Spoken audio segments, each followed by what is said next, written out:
Hi, and we're welcoming back to Hope 2020 at our conference now. We're going to have a session with OSINT facilities by physical reconnaissance with Bill Graydon of GGR Security. Hi, Bill. How's everything going? So we're going to go right to the movie right now. Thank you, and stay tuned. Hello everyone, I'm going to be talking to you about open source intelligence of physical facilities by physical reconnaissance. So walking around, looking at the outside of the facility, but not ever actually going in until the very end. So how much we can tell just by looking at the outside, what is inside of a facility. To start off, we'll introduce some very basic intelligence doctrine. This is what's known as the intelligence cycle that you see on your screen here. And we start out with the entire world. We identify what our needs are, which produces our operational environment, from which we collect data, process it into information, and then analyze it into intelligence. Once we have this intelligence, sometimes it identifies something else that we need, and the cycle starts over, and it ends when we take action based on that. There's a number of different disciplines within collection in terms of where this data actually comes from. The ones we'll be focusing on today is imagery, so taking pictures, which traditionally means satellite, tactical imagery, or imagery intelligence, or IMINT, which is reconnaissance that we'll be talking about a lot, and public sources, so open source intelligence. Open source intelligence is sort of a buzzword in the hacker community, so that's why I'm focusing on that in the talk title here. And I'll just make a quick note as well that reconnaissance in American circles is often shortened to the word recon. In Canada, where I'm from, we use recce. So if I say the word recce, that is what I mean. The bulk of this talk is going to focus on the analysis phase. So taking these images that we've got from these various sources and turning them into something usable for an operation within the facility. So before we actually get into the analysis, we need to talk about collection just a little bit. And first, before we look at the facility itself, we're going to look at the neighborhood of this facility, both physical and political. So the area, what is nearby, utilities into the facility, nearby shops, transportation infrastructure, etc., as well as politically, if that organization has other facilities, what are they like? And that'll give us an indication of what we'll find within the facility. Finally, it's important to observe at different times, so day, night, weekend, and most importantly, normal operation and during an anomaly, so we can get a sense of what's actually normal. We also want to recce the people, see who enters, and generally what type of person they are, what they're wearing, when they enter and leave, and we can actually, if we're very diligent, keep track of the numbers and get a sense of occupation within the facility at any given time, what entrances and exits are used, and where they go when off-site. And then on the security side, we can look at the individuals for if they have keys or badges. We might be able to photograph or clone those. If they do some sort of security task entering, like putting in a code or signing in. And if we see site security, we can see what they do during an incident, and if it's in scope, potentially trigger an alarm ourselves. So in scope here, meaning that the client has actually authorized us to do that on a penetration test. What we'll be talking about for the bulk of this talk, though, is what's inside the facility itself. And we'll be looking fairly heavily at floor plans to do that, which are generally, we can kind of categorize them as assignable space, so that'll be offices and other usable spaces, circulation, so hallways and stairs, as well as building support space, like mechanical rooms, elevator, or not elevators, sorry, washrooms, custodial, etc. What are floor plans useful for? Well, we can take them and get a general topology of the space, which will give us the best path to get from A to B. We can take that and determine the time to get from A to B, which is very important for planning both red team operations and blue team defenses. We can look at what camera placements are possible, what camera placements we know might exist, what's visible from where. We can analyze the acoustics likewise and tell what can be heard, where can I be heard, where can I hear other people, and how much noise can I get away with making. And finally, if we plan to social engineer our way into this facility, it really helps to know where we're going. So sometimes you can get these floor plans from the fire safety plan box. These are often easy to bypass non-destructively, and they're almost always destructively enterable because they're designed to be for the fire department. We can also often get floor plans online, by using a number of different search keywords that work well. So look for PDFs, or how most floor plans are, and on the site that is interesting to us, as well as a couple other good keywords that are very frequently found on floor plan files. When we're inferring floor plans, so if we don't have that, then we're not going to get a very high level of accuracy, but we will get something that's topologically good enough for whatever operation we have planned. To actually perform that inference, we're going to start with what architects call massing. So that is the mass in three-dimensional space, the shape of that building. And that's comprised of both primary masses, so the large shape, as well as anything smaller sticking out of it is a secondary mass. The building envelope is another term that envelops the massing, and it's the surface area, so to speak, on it. It contains doors and windows, and we'll use throughout this presentation the architectural term for windows, which is fenestration. It might have mechanical equipment like vents and louvres, as well as external structural members. All of these things are clues to the internal layout, which we will talk about in depth. Where to get this imagery and massing, we can look at Google Maps, which for some cities has a really wonderful 3D view. Google Street View as well to get the street level imagery. Bing Maps I actually find to be very, very good for satellite views. Your local government open data will often publish aerial photos, including historical ones, and 3D massing data in computer readable formats that contain very, very useful information and measurements. And of course, visiting in person, taking pictures, observing, so that's your tactical imagery intelligence there.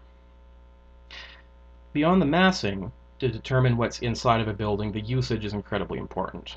So if it's an industrial building, commercial, institutional, multi-unit residential, and high-rise office, all of these have different usages which we'll look at throughout this presentation.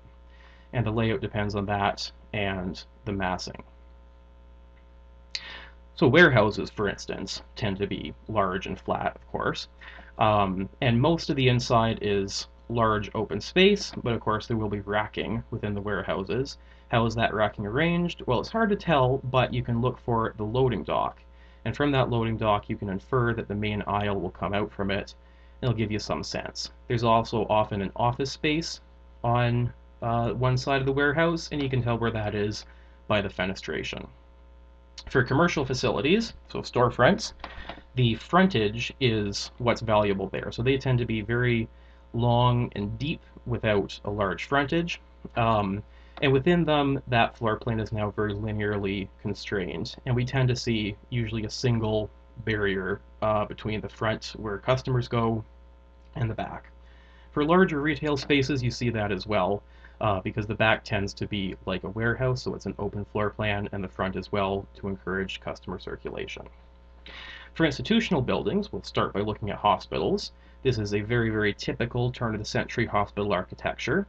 We can look at the fenestration, and it indicates the room size quantization. So most of these will be individual patient treatment rooms, but some of them might be 2 or 3 windows, but it gives us that quantization, so how large incrementally they can be. And so most rooms do have windows in older architecture because heating, ventilation, and air conditioning, or HVAC, was in its infancy at the time, and so this will make the circulation and room plan readily inferable. So in this particular case, if we look at the massing, we can see it's very long, very thin, with a number of branching wings to give everybody a window. But with this, we can tell quite well where that hallway is going to be in the middle, with rooms on the side that follow the quantization of those windows, and throughout the overall space of this large facility, that holds true as well. Where within this mass are the hallways? Well, usually we can assume it's halfway in the middle, but sometimes fenestration or massing tells us. So we can see this hallway here, and that tells us exactly where the hall is in this particular wing. Here's one case where it's not in the middle, but this bridge will give us a sense that it's on the edge, so we can tell that from that piece of information. Prisons tend to be laid out in very long forms as well, within which we have the cell blocks. Once you've seen one, you've seen them all in terms of what these cell blocks look like as the inside floor plan of prisons. An interesting aside about that, in terms of prison escapes, you often hear of escapes involving tunneling out of your cell, etc. Well, every cell needs a toilet, and every toilet needs plumbing, and that plumbing, by its very function, must connect to somewhere external. And so many prisons, particularly old ones, have crawl spaces or even tunnels that the toilet plumbing goes directly out to. Um, this is a little bit more applicable for those of us who aren't trying to break out of a prison when identifying the washroom location in, in a building that we are wrecking. So washrooms also need plumbing, and in a multi-story building, that plumbing tends to be put in pipe riser shafts. And those pipe riser shafts tend to end in mechanical penthouses on the top of the building where there's various mechanical equipment using other pipes in that shaft. So in this case, we see this penthouse, and we can infer that the washrooms are very likely below it. For a monolithic institutional, so a much larger massing space, a newer building it tends to be, we can start to get a sense of what the internal floor plan is going to look like by identifying the entrances and exits. In this case, we can see this large glass atrium, and there's also an exit on this side here, so we can infer that all the way up, the building is split down the middle. And we can then have effectively two small buildings that we now have to determine the internal massing for the internal floor plan for. In the basement, however, it's going to be below the atrium. So how do we tell what's there for that? Well, we're going to identify where the stairwells are likely to be. So for instance, this jut element off to the side here is very likely a stairwell. It's too big to be an HVAC element that's been added on after the fact. It's not really the right dimension for an elevator. If you compare it to a car here, most elevators aren't that shape, but it's perfectly dimensioned for a stairwell. So that's almost certainly what that is. They also tend to be below the entrances, of course, as well. And so we can get a sense of where the entrances to the basement level are going to be. Within that, we can generally identify a ring, some sort of equal distance from the edge of the building, and there's going to be a hallway following that ring pattern, and then appropriate hallways in the middle. And so we see that in this particular case. It's a somewhat T-shaped building in the basement, and we have a T-shaped ring with a hallway in the middle where it makes sense, and here's one going out to that stairwell that we identified. In this particular case, we have a T-shaped mass, and so we can infer that very likely there's going to be a T-shaped hallway on the inside. Also notice that these tall windows in the front here, that indicates that there's going to be some larger common area occupying these rooms on each floor. If we look at the floor plan for this site, the first thing we'll notice is that we were actually wrong about the hallways. There are two of them along each wing of the T, and we could have inferred that if we did a bit more research and determined that this site is actually a long-term care home. So based on the typical room sizes there, we could see that that ring-shaped floor plan following the outer perimeter is more likely what we're going to see, with hallways in the middle where it makes sense. And then this dining room is exactly what we expected to find, given those large windows there. Here's an interesting case where we have 45-degree angles that would be visible in the exterior massing, which generally means that we have two different orientations of halls and rooms on the inside. Where do they actually make that transition? Well, we can tell based on circulation requirements. So in this case here, this green boundary, so to speak, between the 90 and the 45-degree angles, it can't really continue on over here because it hugely interrupts circulation. So we can infer that very likely this hallway is in fact where we can see it is on the map just by looking at the outside of this facility. Also to note, we have three different wings here, and we can tell where this large hallway is in this middle wing here because of where it connects to the other wing.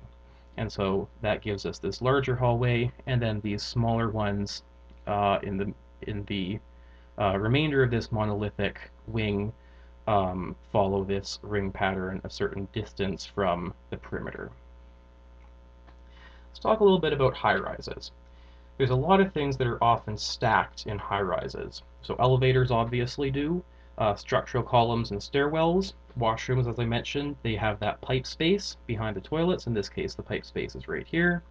Telecom closets, electrical closets, all of these different risers tend to be vertically stacked, as well as mechanical rooms and vents to allow for easy flow up and down the building. What that generally translates to in newer high-rise construction is a central core that contains all of these elements, so your elevators, stairwells, washrooms, mechanical rooms. And for office buildings, most newer construction is built as an open layout around that, which then the tenants can partition as they see fit. High-rises also tend to have entire floors dedicated to mechanical equipment. So often there's going to be one or more mechanical penthouses in high-rises.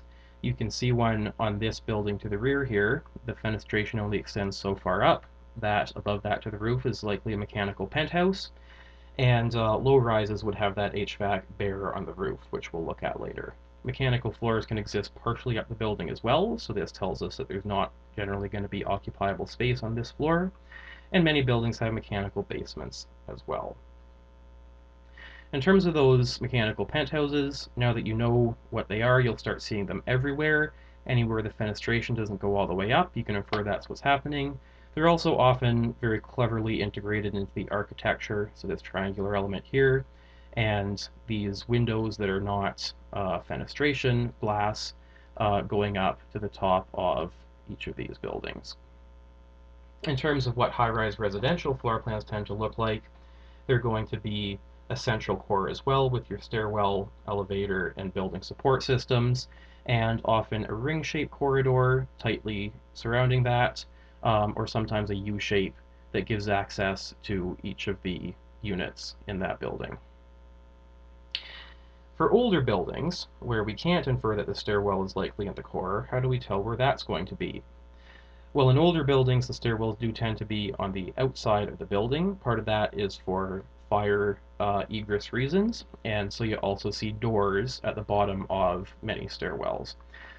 We can also look and see that we have lit stairwells and unlit windows around it. So if you see a lit up column of windows all the way up, that's a very good indication that that is a stairwell. And of course, in these cases, you can actually see the stairwell in the windows as well. That helps. So in this particular case, we can see very, very well lit up column of windows, so that's likely a stairwell. The building's likely symmetrical, so there's probably one on the other side. To get a better sense of the internal layout, we can note that there's 2 balconies on each side with a partition, so likely 4 units per side or 8 on each floor. And the elevator is likely, of course, in the center. And we can see this mechanical penthouse in the center as well, which would house that elevator equipment. So in this case, where is the stairwell? Well, we can see dark, dark, dark, but a lit up column of windows, and you can even see the stairwell within it. In this particular case, we see 2 lit up columns of windows. It's unlikely to have 2 stairwells that close together, and in fact, one we can see through the windows is a hallway, the other is a stairwell. We can see that that hallway extends deep into the building, and we can see washroom signs on each floor out of that hallway, so it makes sense that those are stacked. And between the external building massing and that hall direction, we now have a very good idea of the total internal layout of this building. We can also look at fenestration to identify stairwells even in the daytime. So if we see windows all aligned at a particular floor height, but then one part of the building where the windows are at half floor heights, that's a very good indication that that's landings from a stairwell in that location. In this particular case here, we see windows zigzagging all the way up, which tells us that it's likely a staircase zigzagging all the way up along that. We can also see this secondary mass sticking out of the building here that houses just that stairwell. When the stairwell is normal to the building envelope, so it's extending perpendicularly inwards, we see here this half-height window. As well, you might also see a column of glazing unbroken all the way up, and that's only really possible in a stairwell normal to the building envelope. When you see a fire escape, of course, that's a good indication that there's no stairwell there. Not a whole lot else you can infer from these because they are retrofits. If we have multiple doors, so I mentioned that a door at the bottom of a building is a good indication that there might be a staircase on that column of windows above it. If there's multiple, we can identify which one is likely the primary exit from the building by looking at safety features. So safety lighting up here, as well as this is a parking lot, and we have vehicle bollards to protect against vehicles ramming into someone exiting this primary exit. This is a very good indication that there's a staircase or at least a hallway behind this door. These two are likely mechanical spaces, and in fact, they are a transformer room. We can tell by these decals here, as well as this vent louve there. So here's a good test. Is this building likely office or residential? Well, looking at it, we see that all the windows are lit on the bottom and none of them are on the upper half. That's very atypical for a residential setting. So this is likely an office building. It's clearly a newer construction that was built incorporating an older facade or older structure. And so because of that, the stairwell, there might be staircases on the outside of the older structure, but we don't see any lit columns of windows in this newer structure. Because of the fire code, there have to be emergency lighting there, so we can infer that they are on the inside, and this being an office building, it's likely an open layout that might be partitioned by the tenants. We can spot elevators within the building, as well as potentially more stairwells, by looking at the roof of a building that does not have a mechanical penthouse. So we have three secondary masses coming out of that roof. This one in the center makes sense to be an elevator machine penthouse, and the sizing makes sense for that as well. If we compare to these vehicles down here, this is likely the top of two staircases opening up. This would not fit an elevator there. And it also makes sense in the context of the main entrance to the building down here. So we can infer that the floor plan here is going to be an S shape terminating in two staircases and with an elevator lobby in the middle, and on the ground floor an exit out the front, likely an exit out the back as well, and units surrounding it. In this case, we see on the left an elevator penthouse. The fenestration goes right to the top, so we can tell that there's no mechanical penthouse, so the elevator must be here if the building has an elevator, unless it's a hydraulic, but that's unlikely for a building of this height. And in this case, we can see the elevator, freight elevator, opening right out the back. In the case of an attic, we can get a sense of whether it's occupied, mechanical, or dead space by looking for both skylights on the roof as well as windows in the gable, so this flat section on the edge of the attic. And we can also potentially do thermal imaging to tell if it might be occupied at room temperature, at outside ambient temperature, or if it's very hot, it's probably a grow op. Utilities are also very, very useful for determining the internal layout. So we can locate them by looking for cues like this fire standpipe here, as well as seeing a mechanical room through the window. In this particular case, can we spot the mech rooms? Well, we notice there's a fire standpipe there. We can see pipes in this window, and these two louves here, so there's likely a large mechanical room there. On this second floor, we can see this continuous fenestration, and we can see everything within it. Also note that the walls are actually visible, so we can start building up the internal layout of that second floor, but we can see there's no mechanical room there. On the third floor, we have this louve and a large area without windows, so that is likely a mechanical room as well. Given these two, there's almost certainly a riser shaft of some sort connecting these, recessed into the building. We know it's not on the edge, of course, because of this fenestration. We can estimate occupancy of the building using utilities as well. Sometimes it's just given to us, like with a enter phone directory, but sometimes we can look at utility capacity. So in this case, on this building, we see a telephone line coming out of an underground conduit. This is likely a 50-pair line from the radius of it, and so this picture here is of a 25-pair telephone line, which supports 25 separate lines within the building. And so we can tell that when this was being planned for by the telecom company, they usually conservatively guess that, well, the absolute maximum we'd ever see in here would be 50 phone lines. It gives you a sense of the occupancy. There are loads of other utilities that buildings require. ones that are internal to the building entirely, ones that come from an upstream source, and ones that are entirely external. And looking at the incoming utilities for other things, we can also tell. So for HVAC, that's heating, ventilation, and air conditioning. In this case, all of our air conditioner units are visible on the outside, and we can look up the capacity of those to get a sense of what the occupancy inside the building is.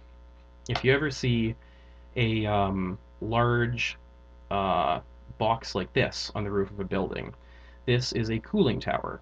And those boxes before I erroneously called air conditioners, they're actually just the cooling tower as well. Um, this will feed a chiller that looks like this and is usually going to be in the mechanical penthouse below it.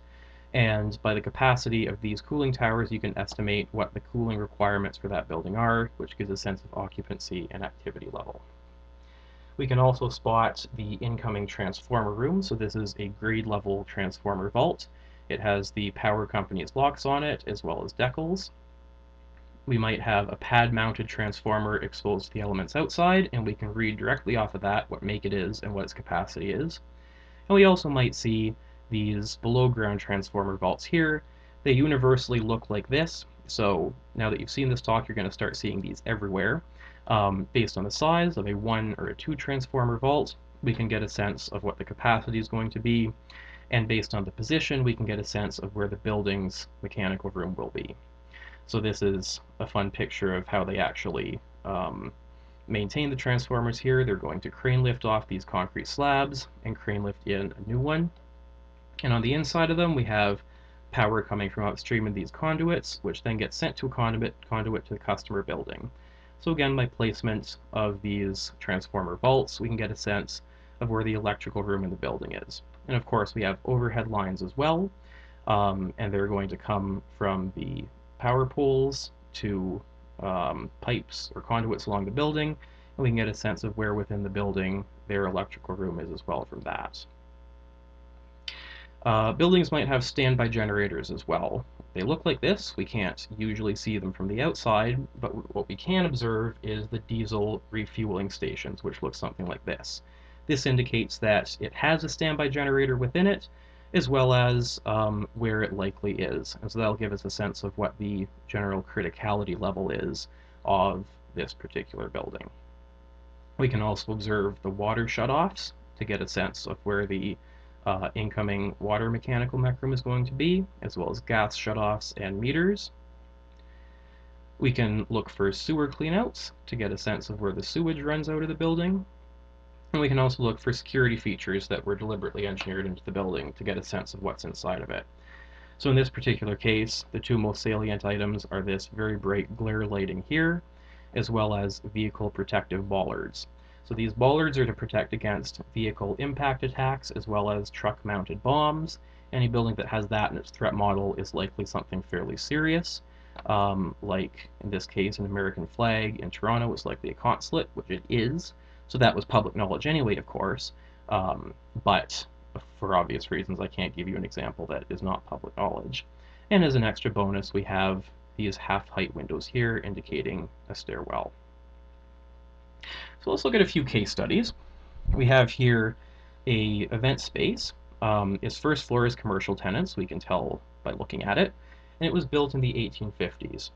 So to determine where the main event space is going to be, we can look at the fenestration and the massing. We can see from this fenestration that there's likely not any large event spaces in the wings or in the lower half of this central mass, but in the upper half we have this artificially elevated aspect here, so the event space is likely in the middle. Where are the stairwells within this? Well, there's likely one as well as an elevator coming in from the main entrance, as well as, because this is a very old construction building, the stairwells are likely on the exterior of the building. If we looked at this at night, we wouldn't see any lit columns, which indicates that the stairwells are likely not fenestrated. So here's a large area unfenestrated with an egress door at the bottom. That's likely a stairwell, and as it turns out, it is. And looking at this floor plan, we can also see the space below the event space wide open here, as well as the commercial areas to the side, which are not even connected on the ground floor, and of course the main public entrance at the base leading to the main stairwell and an elevator. This is a really, really great case study. There's a lot we can tell from this particular set of pictures. So looking at this building, the first thing we'll observe is this large chimney stack here, which indicates that the furnace is somewhere below it. The furnace could be in a mechanical penthouse, but we see that there are none on this building by the fenestration. It could be below ground. In buildings like this, you tend not to see complete basements, but we also notice this break in the windows here. So this is likely where the boiler room is. It's interesting to note that it's 2 stories because most boilers are taller than the average floor. So if they're interstitial in the building, they'll likely be 2 stories spanning. If they're in a penthouse, that's part of the reason why mechanical penthouses are taller than most occupiable floors. And if they're in a basement, they're likely downstairs from the regular basement level. We can also note this penthouse over here. And looking at the aerial view, we can see that there's nothing else that could be an elevator penthouse. So if there's an elevator in the building, it is either here or a hydraulic elevator. And in general, all of this HVAC and mechanical equipment around it indicates that this is where the central core of the building is, supporting most of the mechanical space. Very, very interesting to note as well are this structure here. So this used to hold some sort of HVAC, heavy HVAC equipment. We don't know what, but we do know that it is supported right above the structural columns of this building. And it's not visible in the pictures here, but those structural columns actually line up with the breaks in the fenestration. So from that, we can infer that there's 4 columns here, that they are likely matching up with the breaks in the fenestration along the building, which makes sense, and columns tend to be in a consistent grid throughout. So we can deduce the entire structural diagram of this building by these 2 pictures. We can notice a main entrance in the bottom left, so we can infer a hallway here leading to the elevator. And in terms of the use of this building, this is a very typical layout that you might see of a multi-tenant medical building. Based on this fenestration, though, that's unlikely to be the case, since this is not consistent with patient rooms. So if it is a medical building, it was a retrofit for that purpose. The washrooms are likely going to be in this central core as well, along with all of the other mechanical equipment. And so all of that put together, we can get a very good sense of what this building is going to look like on the inside. Of course, we don't know much about what's in the wings, but if it's rentable office spaces, most likely, it's probably going to be an open floor plan with the columns in the middle. We know where those are. That'll be partitioned by the tenants, and those partitions very often follow the column grid. If we have an irregularly shaped building, how do we tell what's inside of that? Well, in this case, the building's triangular, and we kind of have 2 options. This is a residential unit, a residential building. It might be a linear hallway throughout the building, or it might be triangular using that ring inside the perimeter of the building that I mentioned before. And as it turns out, that's exactly what it is. As expected, we see in this central core of the building staircases, building service, and elevators. So that was a lot about how to tell what the floor plan is of a building just looking at the outside. What do we do when we actually enter? So we want to always maintain situational awareness. This is true for red teamers as well as first responders, which a lot of this information is applicable to, as well as blue teamers like security guards that might be going in to protect the facility. And they could be facing a real threat. So you want to look for corrections to your inferred internal floor plan. Any room you enter, you want to identify all the exits to it in case you need to exit quickly. Identify the windows, potential hiding places that either you could use or someone could be hiding, waiting for you, as well as items that could be used as weapons and the various life safety and security equipment that might be present within that particular room. You also want to be situationally aware about individuals and crowds that you encounter. So with crowds, you want to look for the destination and the rate of flow, the average inebriation level of that crowd, as well as try to identify persons that are not fitting in with the crowd normally. So an armed person, you can identify them by security paths. So if you are ever wondering, oh crap, did I forget my phone or my wallet at home, going to pat your pocket and see, okay, it's there. That's true as well for an armed person, especially one that's planning to do something with his concealed weapon. So if you see someone repeatedly patting where a hip or a shoulder holster might be, that's a very bad sign, and you should watch that person. Plainclothes security as well, they're going to have that level of vigilance, and they're going to be watching the crowd in an abnormal way. You can pick that out very easily, and you can also get a sense for each person what their likely familiarity with the area is. So I've talked a lot about protection. I've talked a lot about not protection, the opposite, about the red team's needs. That's what I focused on. There's a little bit that we can talk about for protection as well. So the blue team, what they can do, your floor plan is difficult to obscure. What you can obscure, though, is your high-value targets within the floor plan. You should assume, though, perfect knowledge by the red team of both your layout and the location of your high-value targets, and that is what you should be protecting against. Based on the information that would be available to a red team or to a real threat, you can anticipate their actions based on what they might do with that information, and you can also set up your facility to canalize their actions, to force them to take a single path that you can then more heavily protect. You want to duplicate critical assets as well, and your overall goal as a blue teamer protecting against these techniques is to turn their open source and imagery intelligence into mere information that might be interesting, but it will be ultimately irrelevant to their goal of an attack against you. So a couple of takeaways that I'm hoping everyone will get from this talk is generally be more situationally aware in your everyday life. So I imagine most of you likely don't make any of those observations when in a crowd, in a room, or looking at the outside of a building. Now you're able to. Hopefully this will let you look at built infrastructure a little bit differently, and when you enter a new and unfamiliar space, hopefully this will give you a sense or the ability to actually know where you're going, even though you've never set foot in that space before. I'd like to extend a huge thank you to Karen, Bobby, Josh, and Eric, some of my amazing coworkers, for their immense assistance in putting this talk together. And if anyone has any questions, if you're watching this later on YouTube, I'd encourage you to reach out to me. I'd be happy to answer any questions you have later. And for those that are watching the live stream right now as Hope attendees, I'm happy to answer your questions right now. So with that, thank you very much, folks, and I will turn it over to our lovely MC.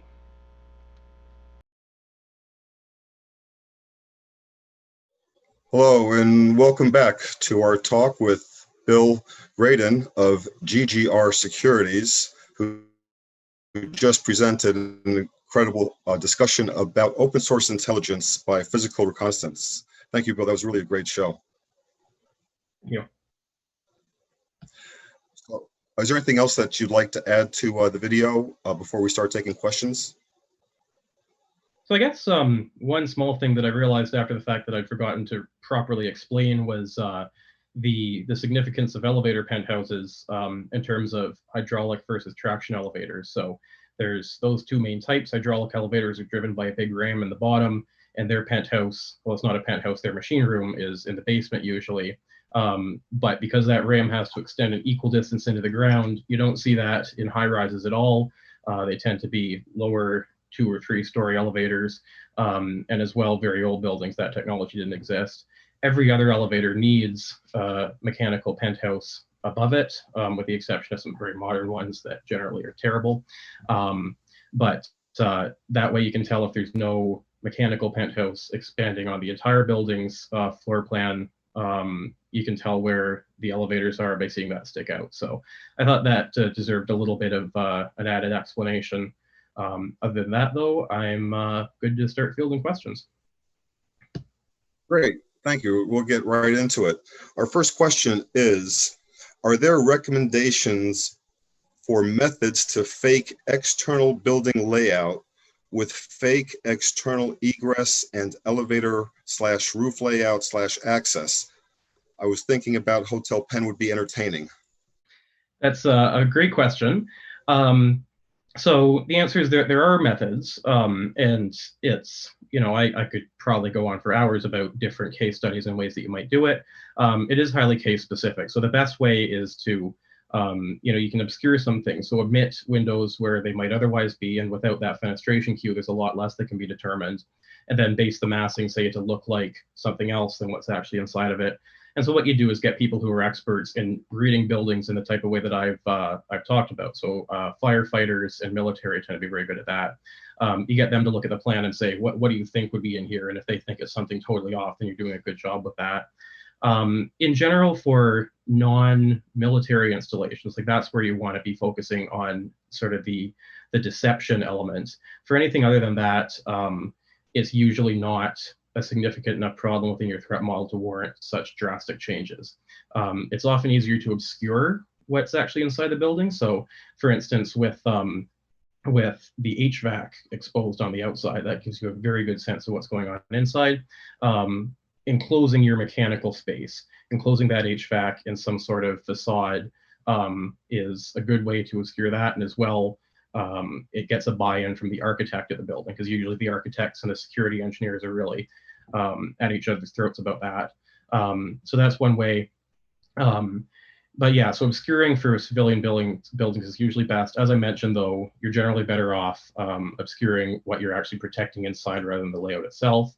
And the last thing to consider is that there are life safety implications and trade-offs. So if you're obscuring an egress, obviously you cannot do that inside. People have to know how to exit.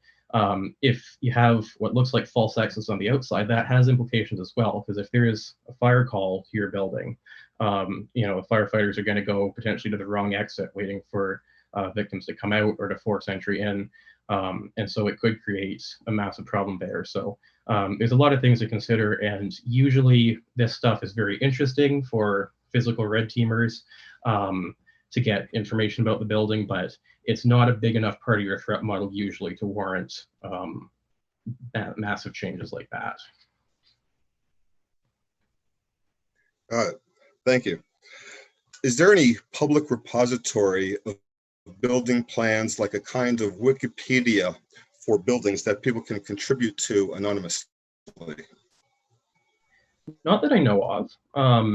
So in that slide I presented at the very beginning about actual online OSINT of, Googling for those PDFs, generally you will find them on either the website of whatever organization owns the building.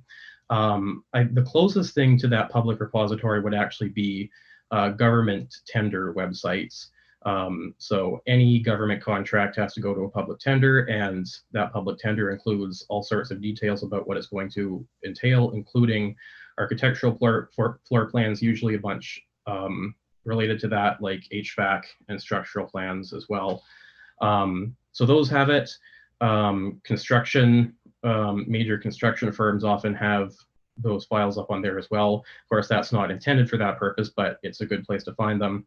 To my knowledge, there's nothing that's intended for that specific purpose. So maybe I'll make one. That could be a cool thing to do.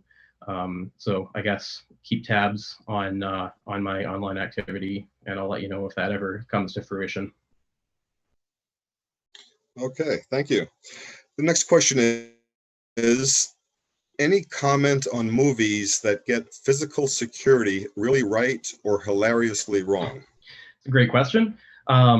So, I mean, I mentioned in the live chat that I could have talked about this, but I was constrained to a 45-minute video, and that would take days and days and days to go through all the things they get wrong there.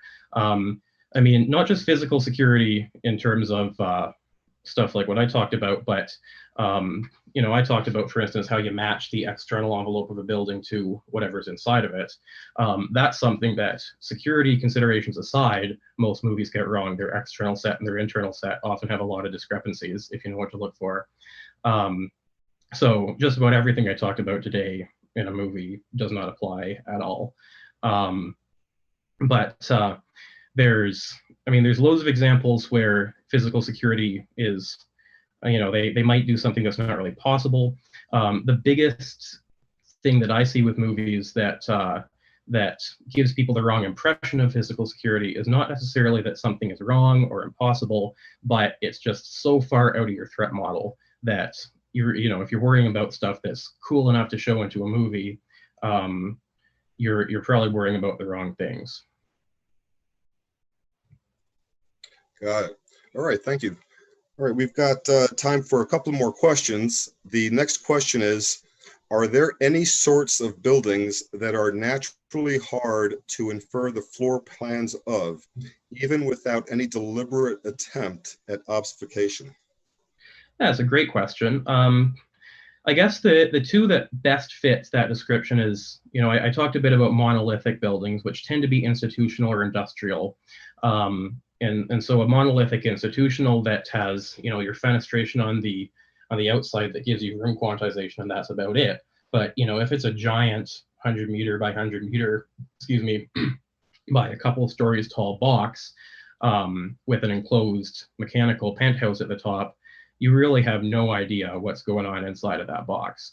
And so, if it's got some architectural, landscaping and whatnot to obscure the incoming utilities on the inside, which wouldn't be intentionally usually for security purposes, that's just for making it look nice. It's very difficult to tell what's going on inside of there without doing a little bit more recce. So, you can look around, see which entrances people use, see when they enter, get a sense of what the function of that building is. And so then you're obscuring, or you're inferring that based on just the function effectively. The other type that is often very difficult to tell with is large industrial buildings, because now we have a very large mass in addition to very little fenestration. So in that case, it's entirely down to the usage. So you look at, well, what's actually being done in this industrial building. You look at similar buildings. You can usually get a very good sense from that, but not always, depending on what proprietary stuff might be going on at that company. Got it. All right, thank you. And for our last question, are there external cooling elements for things like server rooms visibly different from cooling elements for occupancy? The answer is in general, no. They're the same type of equipment.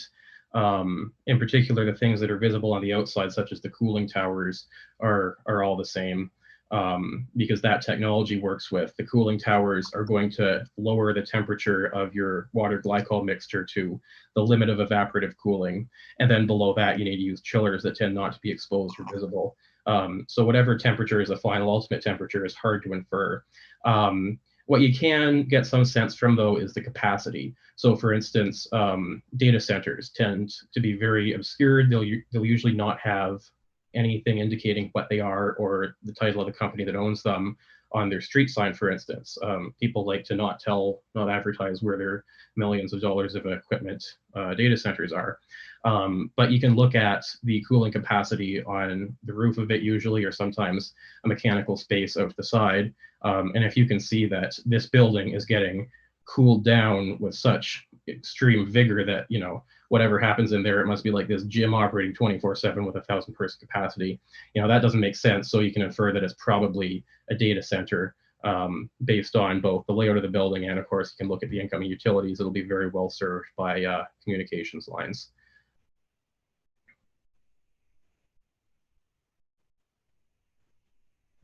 Sorry, JP, you are muted. There you go. All right. Thank you very much, Bill. That was Bill Graydon from GGR Security, providing us with his perspective on physical reconnaissance. Thank you on behalf of all the attendees and the volunteers and the staff. Thank you very much for sharing that with us. Thank you. Okay. And we're going to give you now to our regular bumps, and enjoy. We'll see you in just a few minutes.